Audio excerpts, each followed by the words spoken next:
श्रीराम समर्थ. प्रपंचातले सुखदुःख हे केवळ जाणीवेत आहे. प्रापंचिकाच्या मनात नेहमी एक शंका येते की खोटे करून सुद्धा जर सुखी होता येते तर तसे करायला काय हरकत आहे. सन्मार्गाने केला तरी माणूस दुःखी का होतो, अशी ही शंका आपल्या मनात येते. मी देवाला भिवून वागलो का, तर प्रपंच सुखाचा व्हावा म्हणून.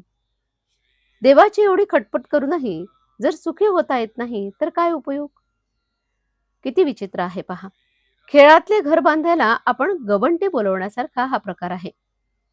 प्रपंचात दक्षता ठेवणे जरूर आहे. ते जर आपण केले नाही तर देवाने काय करावे.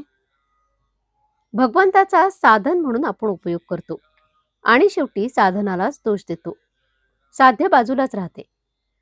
भगवंत विषय देईल, पण त्याबरोबर त्याचे दुःखही देईल. एक जण मारुती रायाला सांगून चोरी करत असे. तो एकदा पकडला गेला आणि त्याला शिक्षाही झाली. तेव्हा ती ही शिक्षा मारुतीच्या संमतीनेच झाली असे नाही का. मी कोण हे जोवर आपण ओळखत नाही तोवर वैभवाच्या शिखरावर जरी गेलो तरी आपल्याला समाधान मिळणार नाही. ज्याच्यापासून प्रपंच झाला त्याला ओळखता आले पाहिजे. देहच सत्य नाही तर त्यावर उभारलेली इमारत कुठून सत्य असणार. ठिगळे लावून आपण आपला प्रपंच करतो, मग त्यात कमतरता आल्याशिवाय नाही राहत. कोळसा उगाळून पांढरा रंग मिळेल हे म्हणणे जसे वेडेपणाचे आहे तसे प्रपंचात सुख मिळवीन हे म्हणणे आहे. सुख दुःख हे जाणीवेत आहे. आपल्याला मिळायचे तेवढेच मिळते, पण आपले हवे नको पण म्हणजे आपली वासना गेली की सुख दुःख राहत नाही. वासना मारायला भगवंताचे अधिष्ठान हाच एक उपाय आहे. वासना ही लाडवलेल्या कुत्र्याप्रमाणे आहे. तिला नुसते हळहळ करून ती बाजूला जात नाही. पण तेही बरोबरच आहे, कारण आपणच तिला लाडावून ठेवले आहे.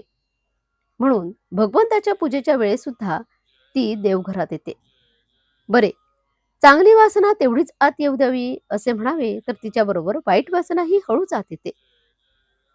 शिवाय वाईट वासनेमध्ये चांगल्या वासनेला मारण्याचे बळ आहे, कारण आपण स्वतः वाईट वासनेच्या बाजूचेच आहोत. वासना ही कोणत्याही उपायांनी तृप्त होण्यासारखी नसून आपण जर भगवंताजवळ वास केला तरच ती नष्ट होते. मी करता नसून परमात्मा करता आहे अशी भावना झाल्याशिवाय मन भगवंताला अर्पण होणार नाही. ते अर्पण झाल्याशिवाय फळाची अपेक्षा सुटणार नाही आणि फळाची अपेक्षा सुटल्याशिवाय जीवाला शांती मिळणार नाही. आजचे बोधवचन. वासना म्हणजे देवाच्या विरुद्ध असलेली आपली इच्छा. जानकी जीवन स्मरण. जय जय राम. श्रीराम समर्थ.